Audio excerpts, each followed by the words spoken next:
Hello everyone, papasok ako sa part-time job ko. Dali lang, kakapit lang muna ako, baka ako malaglag.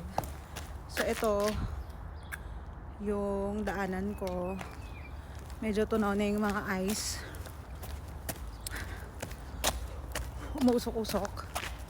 Yan. So wala akong gloves, I forgot. Pero malapit lang naman.